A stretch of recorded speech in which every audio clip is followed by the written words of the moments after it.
The Week in Art is sponsored by Christie's. Visit christies.com to find out more about the world's leading auction house since 1766.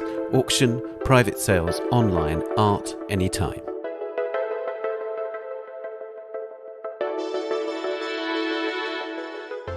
Hello and welcome to The Week in Art. I'm Ben Luke. This week, as more than 2 million refugees leave war-torn Ukraine, what can the arts do?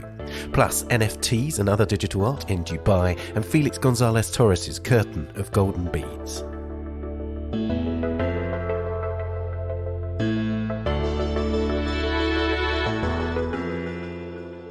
As the humanitarian crisis following Russia's invasion of Ukraine deepens, I talked to Tom Green of Counterpoints Arts, a charity that supports and produces art by and about migrants and refugees. Aimee Dawson is at the Art Dubai Fair and talks about its new digital section, focusing on NFTs, virtual reality and more, with the artist Gretchen and Anna Seaman, a curator at Morrow Collective, an NFT curatorial platform that's participating in the fair. And in this week's Work of the Week, As Summer, an exhibition dedicated to the work of the late Cuban-American artist Felix Gonzalez-Torres, opens at the Museum of Contemporary Art in Toronto. Its curator, Rui Mateus Amaral, discusses Untitled Golden, a key work in the show and one of the last pieces Gonzalez-Torres created before his death in 1996. A reminder that to keep up with all the Art Newspaper's latest stories, you can download our app for iOS and Android, which you can find in the App Store or Google Play. And do subscribe to this podcast wherever you're listening, and to our sister podcast, A Brush With, and give us a rating or review on Apple Podcasts. It helps others to find us. Now, the UN's High Commissioner for Refugees warned this week that Russia's invasion of Ukraine had prompted the fastest growing refugee crisis in Europe since the Second World War. More than 2 million people have already been displaced in Ukraine and have made their way west of their homeland, with 1.3 million people alone crossing into neighbouring Poland. In Britain, meanwhile, the figure has reached only 760, despite tens of thousands of applications. The UK government has faced increasing criticism about the bureaucratic delays facing Ukrainians with family ties to the UK. On Thursday, the Home Secretary Priti Patel was forced to announce changes to streamline its visa system. Counterpoints Arts is a charity that works with refugee artists and creates programmes in a range of art forms on the subject of migration and displacement in the UK and beyond. Their mission is underpinned by a belief that arts can inspire social change and enhance the inclusion and cultural integration of refugees and migrants. I spoke to Tom Green, a producer at Counterpoints Arts, about the situation now and in recent years and how the arts can help with this humanitarian emergency. Tom, as people see 2 million refugees leaving Ukraine, I think there will be a lot of helplessness among our listeners right now. Is there any advice you can give to people about how they can help? We have listeners in 100 different countries, so they're spread out across the world, but what can people do? Well, I think for many people, the most direct thing to be done is to donate money if you're able to. Each country will have its own setup for that, and it's easy to find out how to make a contribution. Obviously, in some countries, there is the ability to welcome refugees and get involved with that resettlement. But really, there's always expert advice from NGOs and authorities, and it's almost always best to follow what people need right now. Emergencies like this can be quite chaotic and confusing. So both local and national advice is always available. And there's always things people can do, small and large. Counterpoints is an arts organisation that deals with displaced people. How immediately do you get involved with those displaced people? So in other words, are you at this very moment right now in a network of communication with people from Ukraine? We're always in multiple networks of communications, and at the moment that includes with organisations who are working with refugees from Ukraine. We're based in the UK, although we have international partnerships. Here in the UK, the number of refugees coming from Ukraine is currently very, very small. It's mostly people who already have family connections here, so there isn't quite that sense so far that we've seen of immediate need. Also, our focus is with artists. We're not an organisation that is dealing with people's immediate needs when seeking asylum or being displaced. But there are occasions when artists or people wanting to participate in the arts are in contact with us and organisations we work with quite soon after arrival. I think, again, it's hard to generalise because there are so many different situations and circumstances. And what we find is that organisations, certainly in the UK, and I'm sure this is true elsewhere, are actually very good at communicating with each other. So, for example, if there is an artist or someone interested in the arts seeking asylum, very often we'll have people contacting us from one of the frontline agencies saying, is there something we can do? And then we will be talking to the networks we know to try and find help and advice and maybe some routes people can pursue. Can you tell us about the sort of educational aspect of what you do? Because, of course, that must be a core element. Because on the one hand, yes, you're working with displaced people, displaced artists, but you're also engaged in communication and education about the very nature of refugees and displacement, right? That's right. So we're a charity and our mission is both to help artists, but also to influence the wider culture and discussion about displacement and migration. We do work with artists from refugee and migrant background. We also work with artists here at Counterpoints Arts who are not from those backgrounds, who might have been born in the UK or born wherever. And our team is a mix of people from all those different backgrounds. So for us, it's about making connections, about sharing culture and communication through the arts, and ultimately helping artists make the work they want to make. And we believe that art in itself will lead to social change. The more art that's happening, the more people who are seeing and engaging with diverse kinds of art, including from displaced people, the better for all of us, the better for the culture and the better for society as a whole. You mentioned earlier on that the UK response, because at the moment there are very few Ukrainian refugees in the UK, but that's within a wider context in the UK. I mean, I'm just going to quote back at you from a letter that lots of refugee agencies just sent to The Guardian, and I think it was published yesterday, in which they referred to the British response to the humanitarian crisis as chaotic, heartless and unkind. Is that your experience? Because it seems to be a very common experience of the UK government's approach to displaced peoples and refugees.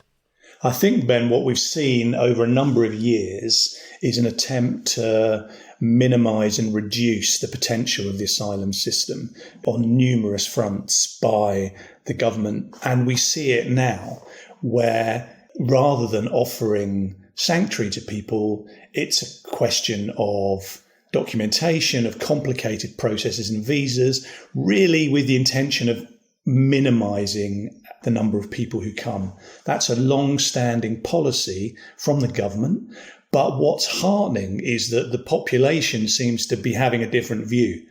I think we've always seen it. There's always been, in spite of some of the rhetoric in the media over the years, the vast majority of the population recognises that people only leave their country when they're in dire straits, and that there is a long-standing tradition and legal obligation to help people like that. And most people, whenever they see what's happening, as we see now in Ukraine, I think it was actually quite similar recently with Afghanistan, when people could see what actually is involved when people having to leave their home, in these cases in terms of conflict. People feel sympathy and want to know how to help. I think all the agencies involved see that, but the government needs to step up its action and actually make these processes work for people so that they can seek sanctuary when they need it. And does it hinder your work at all, that environment, in terms of what you can do, the kind of projects that you can engage in, the difficulty in communicating that idea about how welcome actually refugees and displaced people are? I think for us, where the problem comes sometimes is with public authorities who have felt this issue is something they're nervous about getting involved with. I think it was clear that, especially around the Brexit debate, questions of migration became very difficult politically. It was more about authorities worried that they didn't want to get involved. Of course, there have been elements from the wider public of conflict around these issues, but generally, we find that across arts and culture, and when you're reaching audiences, people are interested, people want to connect with new, diverse and different kinds of art. The real problem is with people trying to live their lives. So if you're an asylum seeker, if you're an artist coming here, it's so hard just to get on and just to live your life. There are so many barriers. It lasts such a long time, the process. So our focus is on helping people make the art they want to make. Unfortunately, they also have to deal with a huge number of very, very difficult things and traumatic things in trying to come to this country. And these processes could be made so much easier if people were given the right to work, if things didn't take years and years and years, if accommodation was clear, if legal advice was better. Everyone knows really what needs to be done. And it's time that the government did it, really. Absolutely. Tell us about the kind of projects that you've worked on then, because this is a visual arts podcast, but you're a multi-arts organisation, but there are really striking projects where you've involved multiple disciplines, all in particular in festivals and things like that, right? Yeah, so we work across a whole range of things in a whole range of art forms, as you say. Visual arts is very important to us. We've worked with lots of visual artists. I suppose our work is a combination of, let's say, at the heart, we want to help artists. So anytime there's an artist, especially from a refugee migrant background, but actually any artist who has questions, needs some advice, help, support, that can be a one-off call or it might develop into a long thing. We're always there to do that. We have networks. We're very interested in collaboration. Pretty much all our work is in collaboration around the country, internationally. We also program ourselves. So the biggest time for that and the biggest network we manage is Refugee Week, which happens every June. What's great about Refugee Week, because it's this annual festival, is it's not reactive. So often with this kind of subject, it's always something's in the news, something bad's happening. Tell us about that. And it's always in that context of the very real suffering. Refugee Week is a time when artists, organisations, everyone can set their own agenda separately, actually also about some of the positive things that have happened, some of the positive things about people being able to claim asylum. We've also been working more internationally recently. We just completed a project in Athens with Victoria Square project, there with the artist Adrian. So we're finding there's more and more of this networking internationally, because if ever an issue is an international issue, this is one. And it plays out differently in different countries, but there's many similarities. And I think what we find in common is that art has the power, both at that professional level. So we work with professional artists, but also at the participatory level, which is something we're also involved with. Lots of artists we work with, lots of organisations are engaging people from refugee backgrounds, but also just in the general population with art making of all kinds. And again, I think more widely, people are seeing the benefit of that for people themselves and also for wider society, in that, as I'm sure we all understand. Tell us more about the Adrian project, because it's a really intriguing one. It's a neon which said, "We apologise for the discontent and stress that this may have caused you." And it seems to me that conjures up all sorts of the issues that we've actually begun discussing in this conversation. Yeah, so this was a commission with Victoria Square project in Athens. Adrian likes to operate in the space, in the kind of grey areas between subjects. And this was a kind of a provocation. It was a question of who's apologising, what are they apologising for? Victoria Square has been an area where many asylum seekers coming to Athens ended up. And their presence there was a challenge to people. What's your response going to be? There's also the question of people in Victoria Square, long-term residents, feeling of how have they been treated. So what we found was this artwork was a prompt to dialogue, and the Victoria Square team had a team of mediators. So the neon sign in itself, something very striking, kind of exciting in a place where they don't normally have public art, was also a prompt to discussion, and then was taken in lots of different directions with children, with local people. It's a very diverse area. And I think that's a lot of our work. It is about trying to open up, to extend and maybe sort of complicate discussions. There's a simple narrative, let's say, in Athens about asylum seekers just arriving. In fact, Athens is a site of migration forever. And if you can get people to think more broadly and deeply, it can actually help them to understand more about what's happening right now. The Ukrainian humanitarian crisis has obviously prompted a welcome focus on help for refugees, but it's also focused on a rather negative aspect, which has been this idea that, and we've seen it in very mainstream media examples, people coming on and saying, oh, this is different because it's people in Europe as opposed to people coming from Afghanistan, say. Is that something that you've encountered, a difference in the response here? And is it something that you can use this opportunity to educate people about the fact that we've actually been in a number of humanitarian crises for a very long time? I think it's clearly true that there has been racism. There's racism always is with us, unfortunately, in lots of ways. And there has been some essentially racist comments. And then there's been some sort of more subliminal, maybe dog whistle kind of stuff. Yeah, stuff. And just in people's attitudes. But at the same time, I think the Afghanistan example was interesting because it was clear. The media presented something very easy for people to understand of people fleeing for their lives. And I think in some ways, Ukraine is similar. People fully understand. How well have people explained what's happening in other countries around the world, in Eritrea, for example, or in Sudan? How much do people understand about that? And you hope that if people do come to understand, then they can see again, what these situations really are. And also, while there are those comments, I think again, most of the agencies we work with find that there's a huge amount of goodwill from the public. And in many ways, it's growing. I think this subject is getting better understood. It's moving beyond what the rhetoric that some politicians have been using into a level of greater understanding. And that's what all of us who work in this area want to see. It's about understanding, about connection, and about seeing what people can do to make a difference and what's possible, which is so much more is possible than what's being done.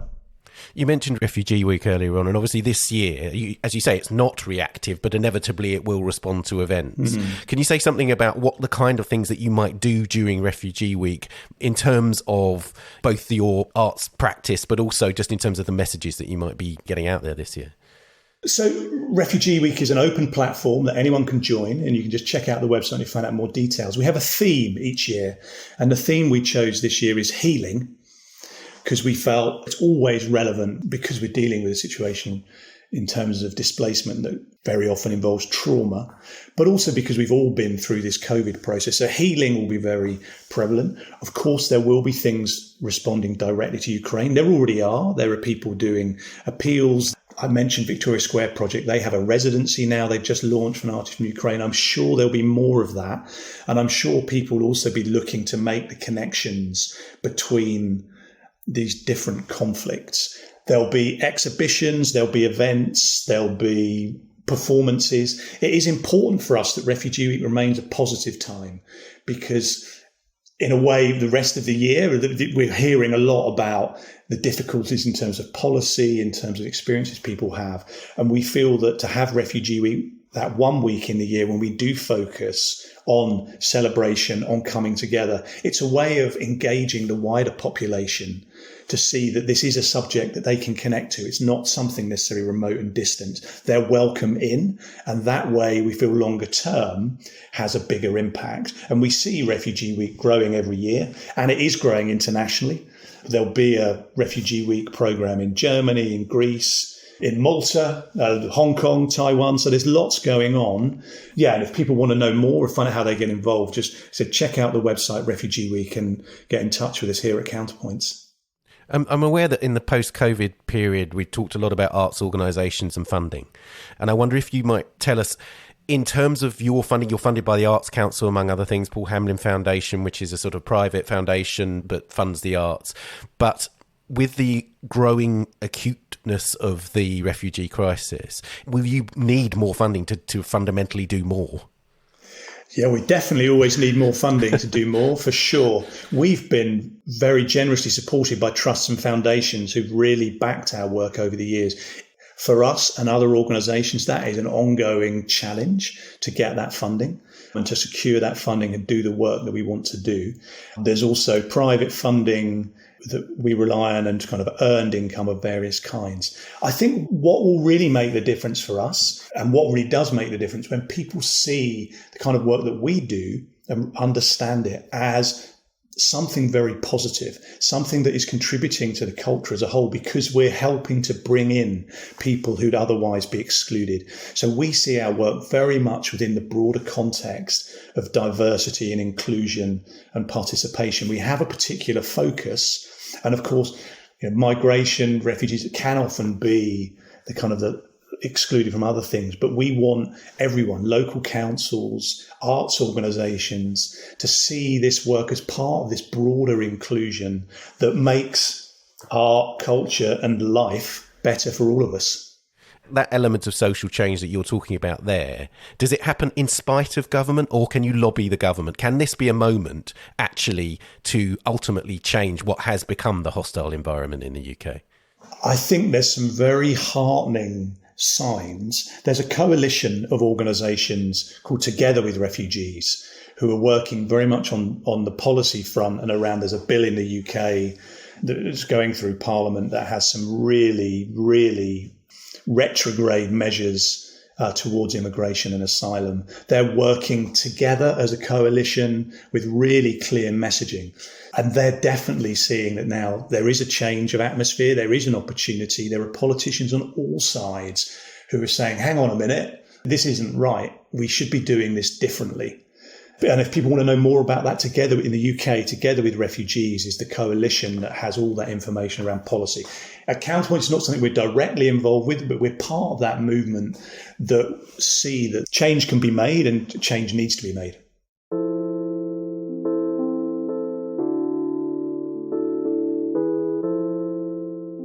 Well, Tom, thank you so much for coming on the podcast. Thank you.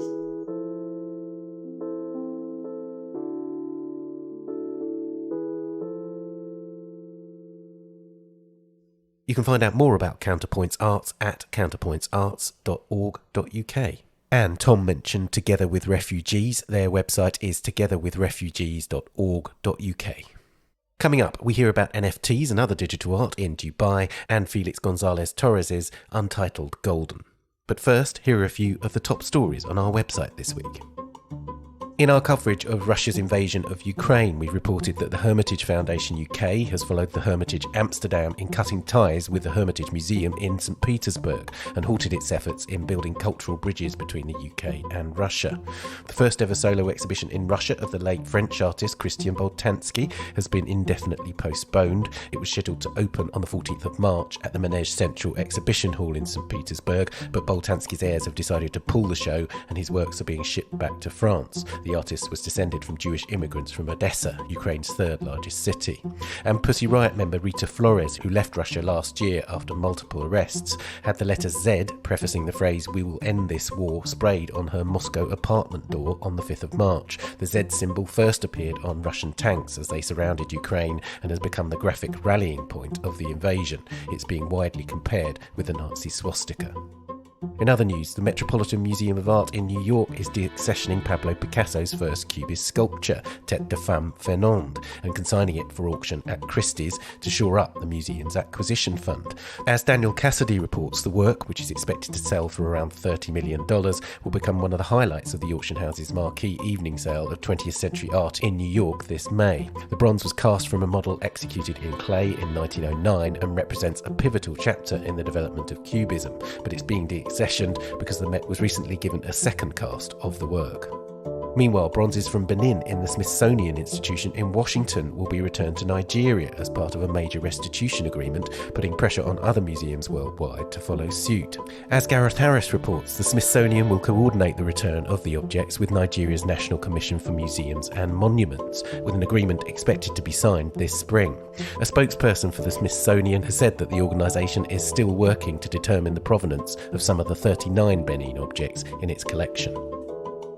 You can read all these stories and much more on the website or the app. We'll be back after this. The Week in Art is sponsored by Christie's. Asian Art Week returns to New York from the 15th to the 30th of March with a series of 5 live auctions and 2 online sales. Discover Japanese hanging scrolls, Indian cork paintings and masterpieces by artists such as Bhupen Kaka, Vesudeo S. Gaitonde and Francis Newton Sousa. Highlights also include a Huang Huali recessed leg table, Buddhist paintings from the David and Nida Utterberg collection and Chinese snuff bottles from the Rochelle R. Holden collection. Find out more at christies.com/Asian Art Week.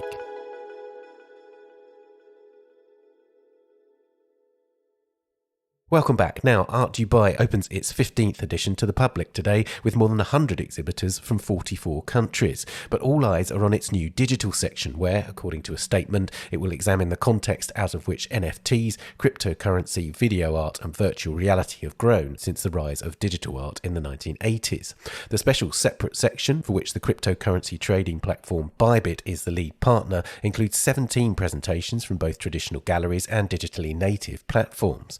The Art Newspaper's deputy digital editor, Aimee Dawson, is at the fair and discussed the new section with the artist Gretchen, who's also the curator of the Art Newspaper's XR panel, and Anna Seaman, a curator at Morrow Collective, the NFT curatorial initiative which is taking part in the fair.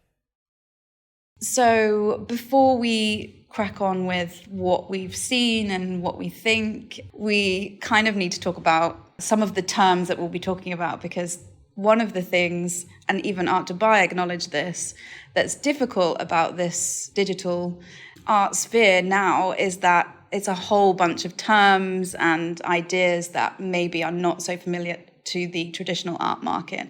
And in fact, they have talks that are explaining all of these things to collectors and visitors to the fair. So we're going to start by talking about some of them. Before we do that, do you want to introduce yourselves and tell us a bit more about what you do, Anna? Sure. I'm the curator at Morrow Collective. Morrow Collective is an NFT curatorship. So we work as curators in the NFT space to bring artists, galleries, collectors, and institutions into the space. So that relationship obviously looks different depending on who is on the other side of it. But ultimately, we want to bridge the gap between the two worlds, traditional and digital or crypto world. So that's where the curating comes in. So we advise artists on what would work best. Obviously, not all NFTs come from physical artworks. This is something that we get asked a lot because we organize kind of hybrid exhibitions. We don't have a physical space in Dubai. We are based in Dubai, but we don't have a physical gallery. We do organize kind of hybrid exhibitions where we put physical artworks and NFT counterparts or digital artworks on screens. And a lot of people always ask us about this idea of physical and digital. I know we're going to talk about that later. But what we do at Morrow is basically act as like advisors, consultants, to bring all different sort of talents into the space. And then we curate shows in our Metaverse gallery as well. And Gretchen? Hi, I'm Gretchen Andrew, and I, in my practice, hack systems of power with art code and glitter. And I've just opened an exhibition in Dubai at City Walk at a new gallery called Galwar, called Growth Hacking. And in this exhibition, I'm showing both physical and digital work and addressing particularly the inequity with women only making up 2% of the contemporary art auction world, using my work to draw awareness to that, but then to also celebrate the efforts that are being made to change that at the same time. And we've already said a bunch of the words that we're going to explain. I personally find it still difficult to understand all of these new terms. So, Anna, you're going to explain to us what an NFT is. It's a question I get asked, all the time. As you mentioned, still people are learning quickly in this fast-moving space. So NFT stands for non-fungible token, and it can be used to authenticate or tokenize a digital file. It doesn't have to be a piece of art. I know we're talking about art, but it can be any digital file using blockchain technology to give it a code, a unique code, meaning that it cannot be copied, it cannot be stolen. It has its own identity using blockchain technology. Great. And Gretchen, you're going to explain to us what the blockchain is. So at a very high level, the blockchain is a new form of database where information is stored in a decentralized way, where everything that ever happens on it can always be looked up, can always be recorded, and will forever be visible to everybody in the entire world. It's a system of record that is run very differently, is more secure for certain reasons, and is the underlying technology of how NFTs and cryptocurrencies like Bitcoin operate. You guys are like making this so easy for me, like running one to another. Now Anna's going to explain to us what cryptocurrency is. Okay, so cryptocurrency, the most famous one is Bitcoin, as Gretchen's already mentioned Bitcoin. It is the oldest one. There are many different cryptocurrencies existing upon different blockchains. Ethereum is the second most popular after Bitcoin. We have Solana, Tezos. There are so many, I can't even think now off the top of my head. And Gretchen, one of the things that pops up is the metaverse. And you curated for the XR panel a great piece talking about what the metaverse is. So if anyone wants to delve into this much deeper, then that's a great piece. But can you simply explain to us what the metaverse is? The greatest thing about the definition of the metaverse is it's not fully defined. It's being defined. It's more of a promise or a marketing slogan right now than anything else. But it's being commonly used as a digital place where people experience, whether that's artwork or shoes or cars. It's a digitally native environment that has been constructed through CGI usually. And you can go and interact, but each one's different. And I'm very excited that each one should be different because it basically just means a virtual world that could be made or defined by anybody. Facebook owns one, CryptoVoxels owns one, but the article that me and my panel put together is much more in depth on this topic. It's great. And something that's coming up more and more with the war in Ukraine is this concept of DAOs, DAO. And there are some at the Art Dubai Fair. So could you explain to us what a DAO is, Gretchen? Yeah, sure. So a DAO is a decentralized autonomous organization, and it's similar to cryptocurrency, uses blockchain technology to distribute responsibilities and ownership structures in a way that the control is very decentralized. It's not a bank. It's not a government. A lot of them operate like democracies or like shareholder meetings. And one of the most famous ones that I'm part of is Friends with Benefits, which is a DAO of creatives who both fund and support each other in this new structure. And the last one we're going to do, which is something that keeps coming up in the fair, is a fun word, the phygital. Gretchen? Yeah, so the phygital broadly is a term being used for people who don't draw a distinction between the digital and physical worlds. Its roots are actually in something called digital monism, which is the belief that when we talk about virtual reality or extended reality, we're qualifying reality, and it's all just reality. It's all just art. And this is another topic we will get into as we talk about the distinction between the digital Art Dubai and the main Art Dubai. I like it as a term because it calls out that things are more blended and less binary than we tend to think of them in the art world. I think the phygital is a really fascinating new word in that it kind of demonstrates the lack of vocabulary that we have to explain what is currently happening. So things are happening at pace technologically, and the art world is a part of that. And we don't have the words to encapsulate what we're experiencing and what we're living. So this phygital, bringing together the physical and the digital, is something that we're living, but something that we're struggling to talk about. But Anna, you find the word a bit awkward.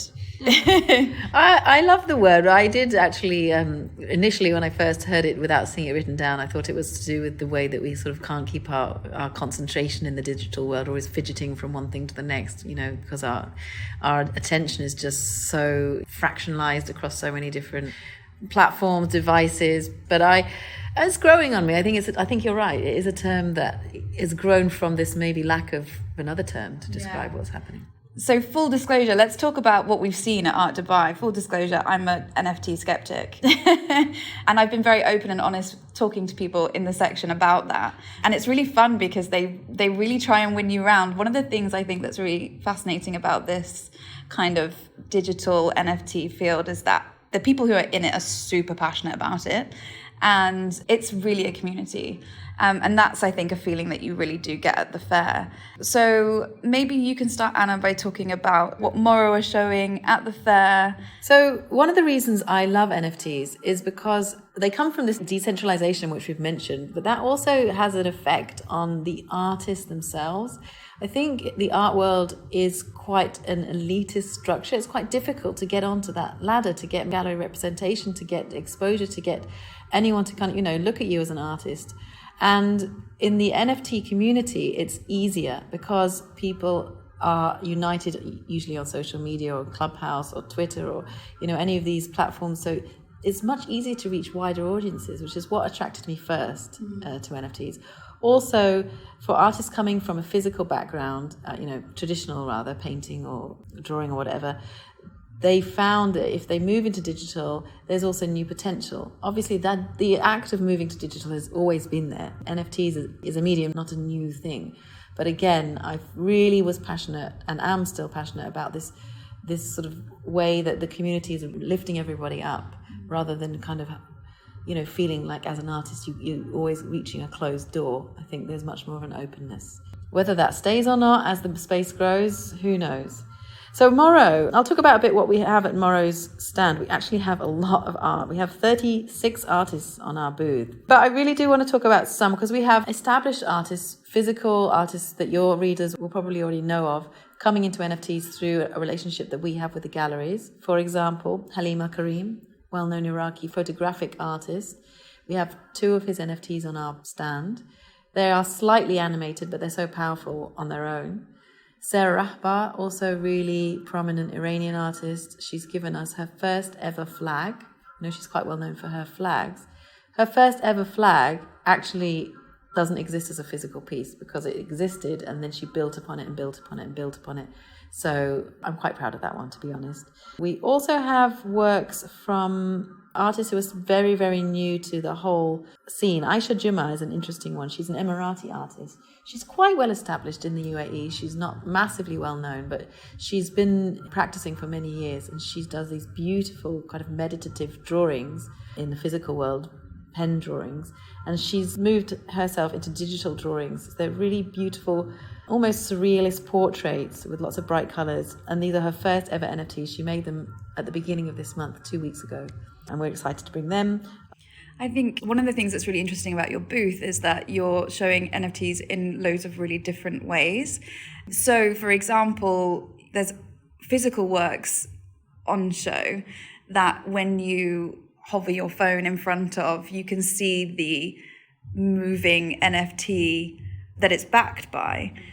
We really wanted to bring all the elements of this brave new world that we're talking about to our booth. Augmented reality is what you're talking about. We do have 2 or 3 physical artworks on the wall which have NFT equivalents, and then we've married them by using an app called Artivive where you hover your phone, like you said, and they come to life in augmented reality.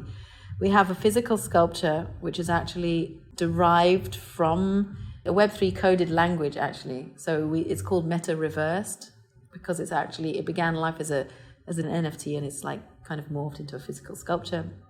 I want to describe kind of what this digital section at Art Dubai is like because it's very different from the rest of the fair. And we've not seen this yet, but when I spoke to the director, there's going to be a smoke machine so that when you descend the escalators, it's like you're entering another world. And it does feel a bit like that, like it's very dark in there, the gallery walls. It's not your white cube, it's a black cube.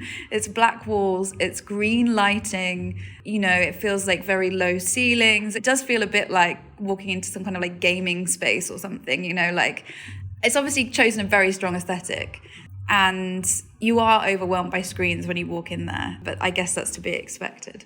Again, going back to this digital word that we talked about and what we have done with our exhibitions, and also even with this presentation, is to bring physical work in, because I don't actually want people to feel like this world is completely separated from the other world. So it's a brave new world. We've talked about vocabulary, we've talked about the kind of hurdles. If you actually want to buy an NFT, you have to do certain things like buy cryptocurrency, open a wallet. It's different, but it is also something that I do think they belong side by side.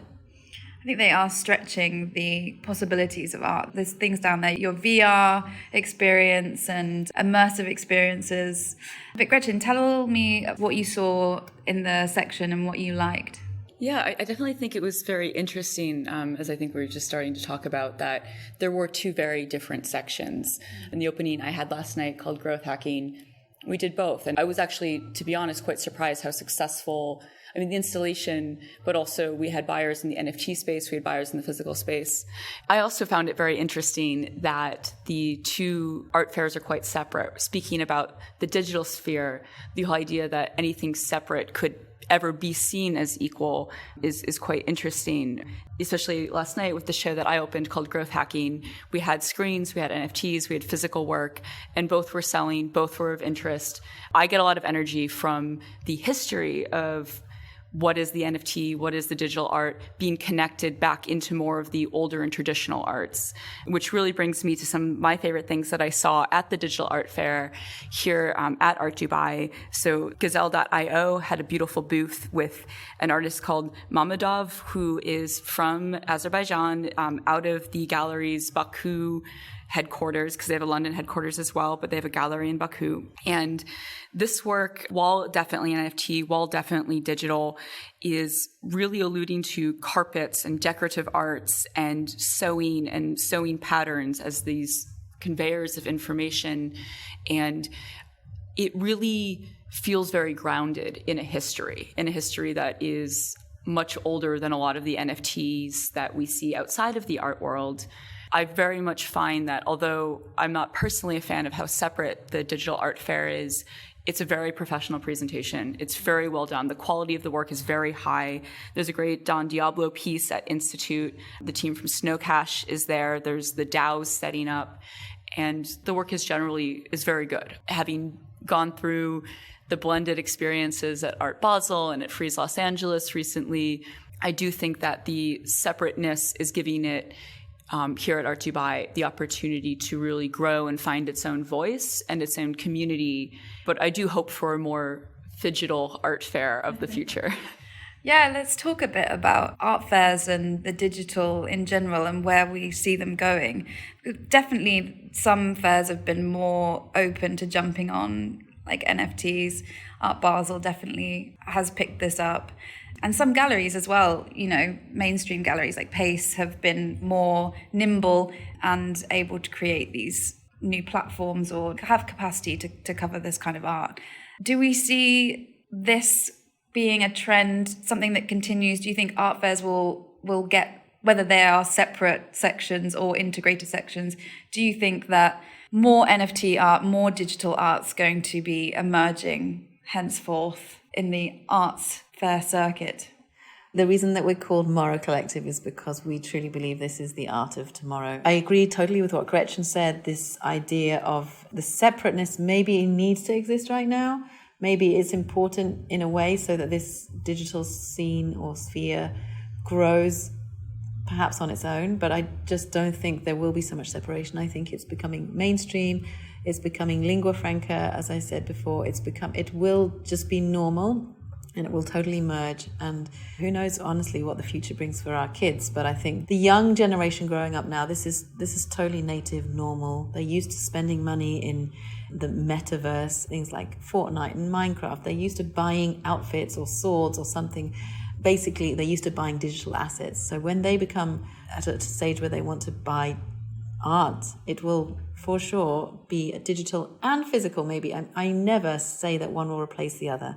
I'm very much I'm a true art lover. I don't think you can ever recreate the experience of standing in front of, a huge painting or any kind of artwork that you can see the handiwork behind it and almost feel the energy of the artist in that work. That will never be replaced by the digital world. But I do believe they can exist simultaneously in the same way, ebooks never got rid of books. For me, I think it will live on if there's money in it. I do believe that. And so one of the things that will be interesting is how well will these things sell at Art Dubai? Although having spoken to a lot of the people who are presenting, the sales are not so much the forefront of what they're thinking about. Like certainly the DAOs are thinking more about getting more people into their community, getting more people normalized into this kind of technology. And also something that was fascinating when I was trying to talk to people about, like, have you sold anything, is how do you define that when the work that you're selling is actually listed on the blockchain? Like anyone in the world can see it, bid on it, make an offer. You know, so how could you say that unless you physically held the hand of the person buying it and watched them like get their digital wallet out, it's hard to say whether they sold it at the fair or whether they sold it, you know, online or in the metaverse or whatever. I was so surprised last night. One of the NFTs I sold last evening was from somebody who has been following it on the metaverse, following it on the platforms, but in a very sort of traditional way, came to the gallery to see the NFT and said, yep, that is the one I want. And I wondered, you know, the context of all of these things, the future of the art fairs, these areas being separate right now. I think the good work is always strengthened by being in a history. And artwork is best served when it's presented not just amongst other artwork like it. And I think there is something about the question with a lot of NFT artists or artists making NFTs is there a practice? Is there an oeuvre? Is there a life's work here? And it's hard to really get that from a lot of the platforms, and the curation in the NFT space is so important. The problem I find, and maybe this is why you're skeptical, is because the amount of hype there has been about NFTs and how much money they cost and how much money you can make has meant that everyone thinks they can just make an NFT and make millions, which is not true. And so there's a lack of quality control or curation in the space. And I do think that will also level out. Like everything, now we seem to be in this rocket speed growth, and everyone is trying to, you know, pile in, and everyone's trying to understand it, and everyone's trying to make money. But I do think that will all die down. And I actually think the space for fine artists who are working in NFTs will grow when, you know, when people stop wanting to make millions of collectibles or pixelated profile pictures, you know, it will be, yeah. I think it will do. I feel like it will regulate more. I think one of the things that's interesting about Art Dubai doing this now is that, as you say, with curation and quality control, it takes institutions and it takes art fairs to help organize that space, because at the moment it's a little bit of a free-for-all. It has been a bit of a free-for-all in the metaverse and with NFTs and things, and bringing it into an art world structure will kind of organize it. And I think that setting, almost creating like an NFT art history, setting it in an art history and setting it around other galleries is an important part of the process of making it normalized and part of the market. And bringing those traditional collectors in confidently, because there's a lack of confidence, or not misunderstanding, just kind of lack of knowledge or full understanding of what's going on. So the traditional collectors are more hesitant, and with things like institutions taking it on, I think they will adopt it. Well, it'll be very interesting to see how it goes for the rest of the week with Art Dubai, and good luck with sales. Thank you. Tomorrow. And thank you both so much for joining me. Thank you for having us. Thank you. Thank you so much, Aimee. Art Dubai continues until Sunday, the 13th of March. And finally, it's time for Work of the Week.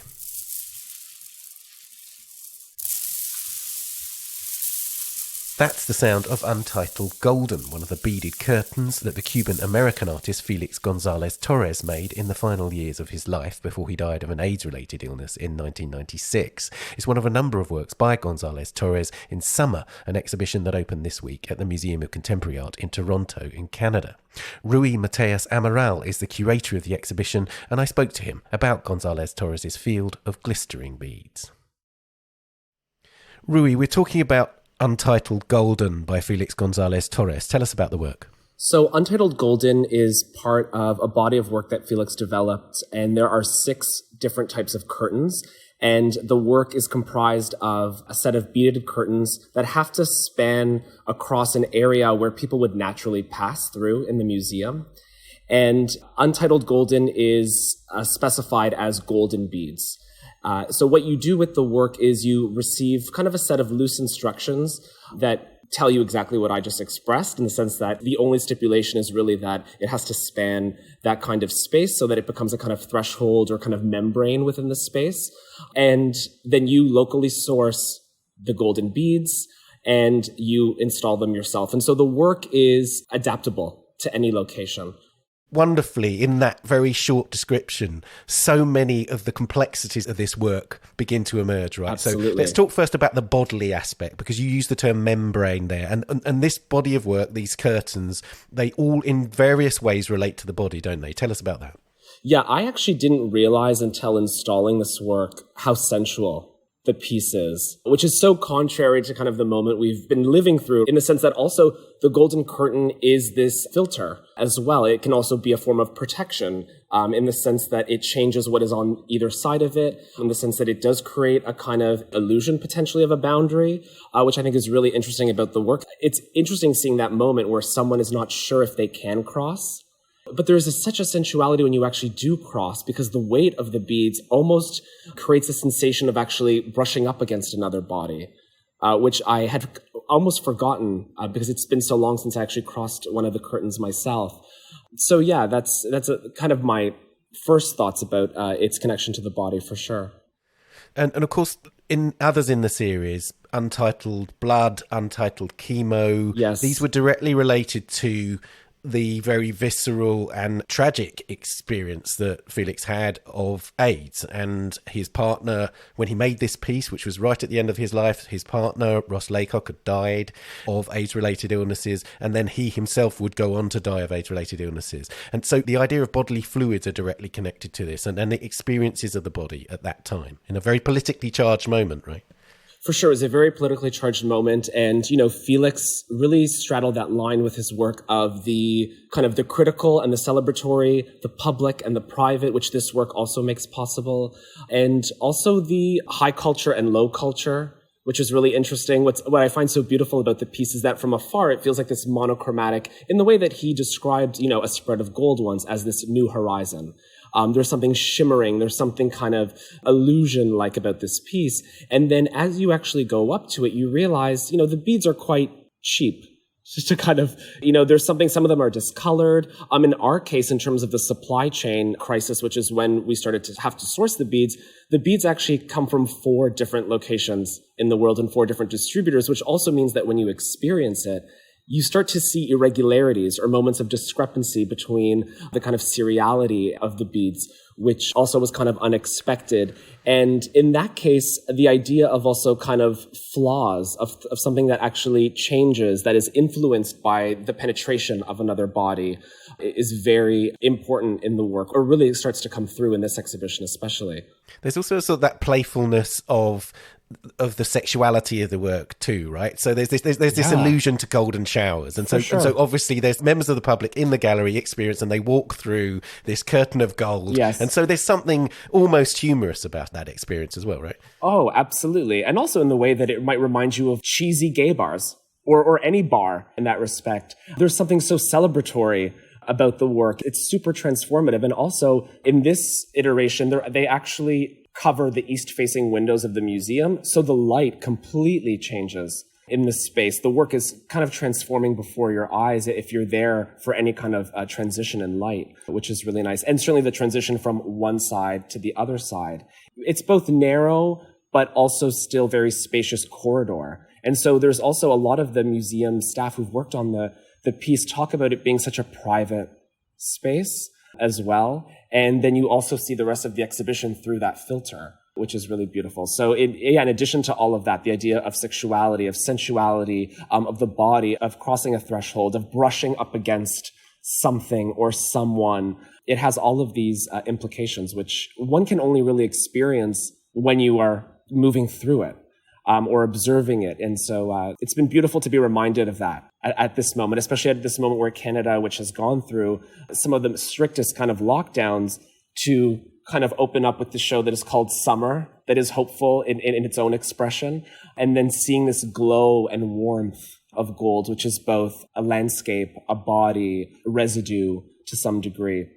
That's wonderful. And of course, one of the lovely connections that Felix established during his lifetime was with Ronnie Horn. Right. And he wrote incredibly beautifully about his experience about The Gold Field by Ronnie, and about this, which is this very simple, this mat of pure gold lying in the middle of an empty gallery as he saw it. And he had a kind of an epiphany in front of this work. And this is a kind of response to Ronnie, right, as well?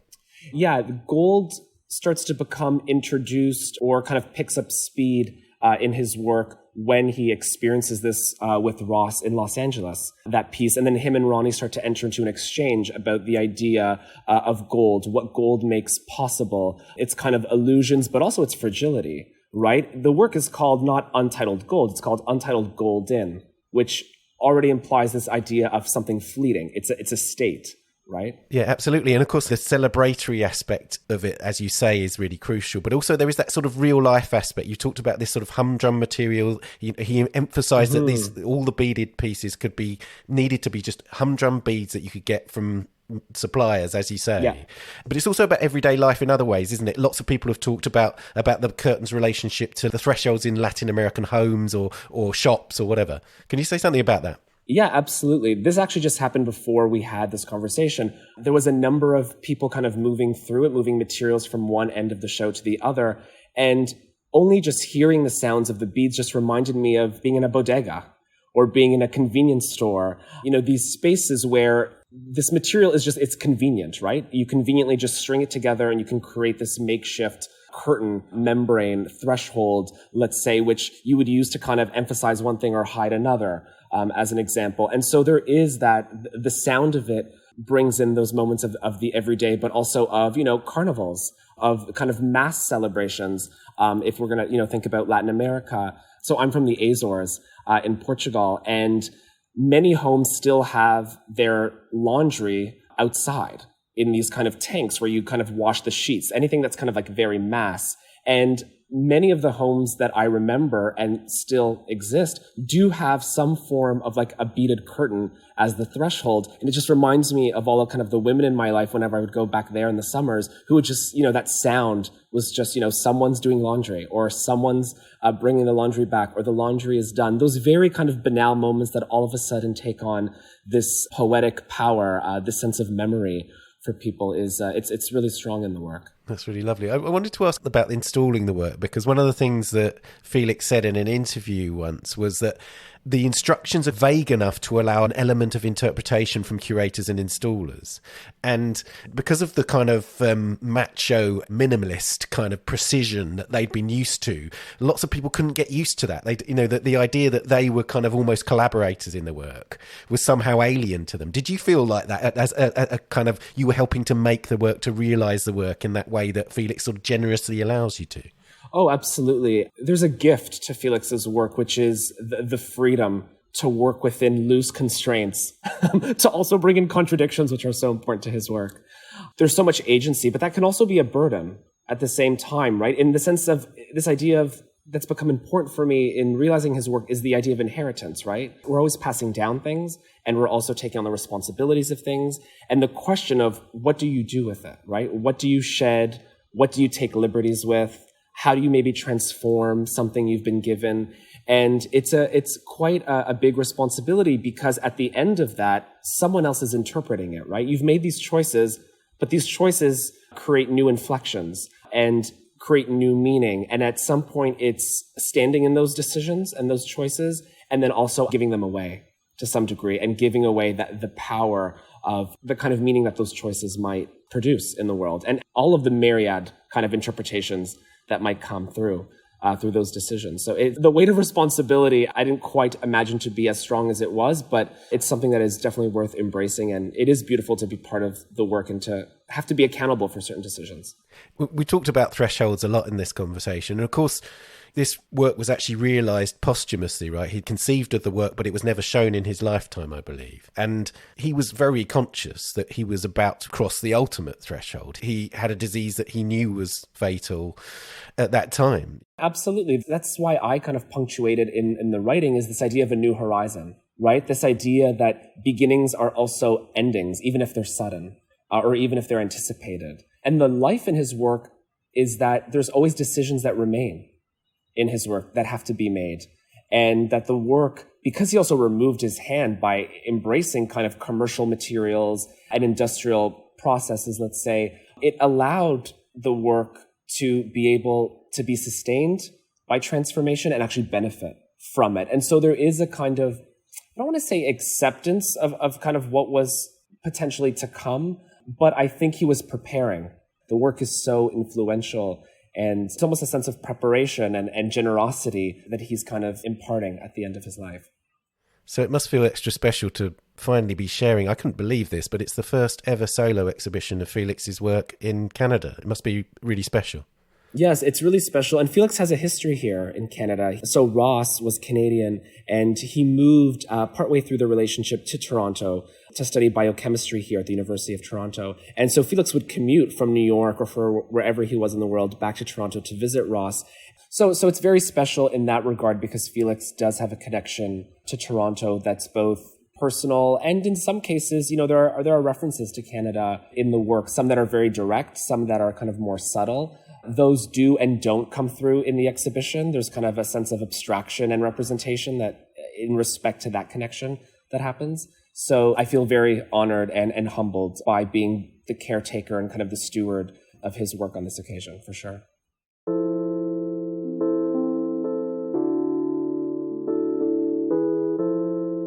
Well, Rui, thank you very much for telling us about it today. Thank you so much for the opportunity.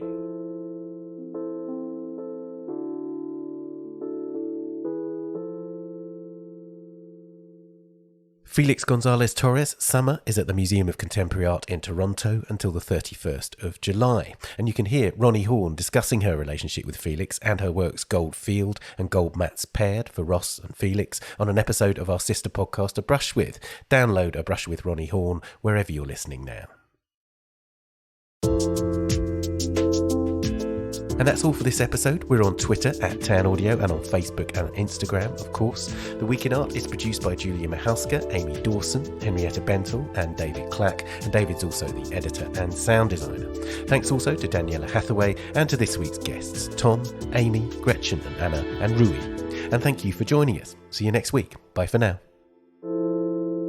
The Week in Art is sponsored by Christie's. Visit christies.com to find out more about the world's leading auction house since 1766. Auction, private sales, online, art, anytime.